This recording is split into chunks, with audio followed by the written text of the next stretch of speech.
चंद्रपूर शहर महानगरपालिकेत अत्यंत चुरस निर्माण झालेली दिसत आहे ते वडगाव प्रभागात। इथून भारतीय जनता पक्षाकडून उभे आहेत देवानंद वाढई। एक सामान्य कार्यकर्ता ते चंद्रपूर महानगरपालिका सभागृह अध्यक्ष पदापर्यंत त्यांनी जी यशस्वी मजल मारली, त्यांचा इथपर्यंतचा हा यशस्वी प्रवास त्यांच्या कर्तृत्वाची साक्ष देतो। दोनदा नगरसेवक म्हणून ते वडगाव प्रभागात प्रचंड मताधिक्याने निवडून आले आहेत। चंद्रपूर जिल्हा मध्यवर्ती बँकेतही त्यांनी 8 वर्षे संचालक म्हणून कार्य केले। दोनदा महानगरपालिका सभापती राहिलेले देवानंद वाढई हे वडगाव प्रभागात लोकप्रिय कर्तव्यदक्ष नगरसेवक म्हणून मतदारांची प्रथम पसंती का बरं आहे ते आपण त्यांच्याचकडून जाणून घेऊया। माझी हे तिसऱ्यांदा लढत आहे।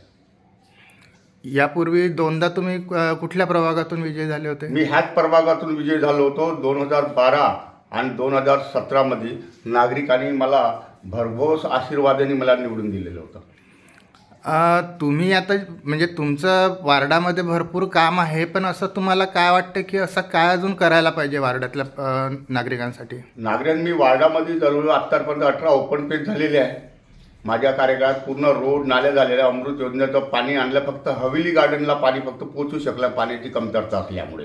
झाली पाईपलाईन झाली आहे, वाढी पाणी पुरवठाबाबतची ॲग्रीमेंटही झाल्या सिटी पेसवर, ते 2-3 महिन्यात चालू होऊन जाईल त्यांच्यासाठी। तर देवानंद भाऊ, तुम्ही म्हणजे तुम्हाला असं काय वाटते की कोणासोबत तुमची लढत आहे? माझी तर लढत कोणासोबतच नाही असं वाटते। त्याच्यावर पण नागरिकांचा माझ्यावर पूर्ण विश्वास असल्यामुळे, मी विकास कामं केल्यामुळे मला इथं लढत आहे असं मला वाटत नाही। बरं, महानगरपालिकेचा तुमचा आजवरचा अनुभव कसा आहे? माझा महानगरपालिकेचा म्हणजे अनुभव असा आहे का मला निधी खिचून आणण्यामध्ये मला पूर्ण अनुभव, कसा निधी आणायचा, वडगाव प्रभागामध्ये कसे कामं करायचे, आणि मी आत्तापर्यंत 60 ते 70 कोटीचा निधी ह्या 2 ट्रममध्ये खिचून आणल्यामुळे वडगावमध्ये म्हणून रस्ते, नाल्या, रोड, लाईट, पुलिया, स्वागत गेट हे सगळं तयार झालेले आहे। नाही, देवेंद्र फडणवीस आल्यामुळे आमचं वातावरण बीजेपीमय झालेलं आहे, आणि आमच्या याच्यात असं काही वाटत नाही बा कोणतं झगडे भांडणं असल्यामुळे, कारण माझ्या तर प्रभागामध्ये सगळ्यांचा सारखा हात असल्यामुळे आणि आमच्याकडे सगळ्या नेत्याचा आमच्यावर आशीर्वाद असल्यामुळे माझ्या तर प्रभागाचं कोणते 2 गट आहे बा असे मला वाटत नाही। तुमच्या प्रभागातून अजून तुमच्यासोबत कोण कोण आहे? माझ्यासोबत आहे अ गटातून आमच्या सोनालीताई देवतळे, आणि ब गटातून सत्यमजी गाणार आहे, आणि क गटातून माजी महापौर राखीताई कंचनरावार आहे, आणि ड गटातून मी श्री देवान बापूजी वाळे म्हणून मी उभा आहे। तुम्ही आता मतदारांना काय आवाहन कराल? मतदारांनी एवढं आव्हान आहे माझं का माझ्या मतदारासाठी माझं 24 तास दार खुलं आहे।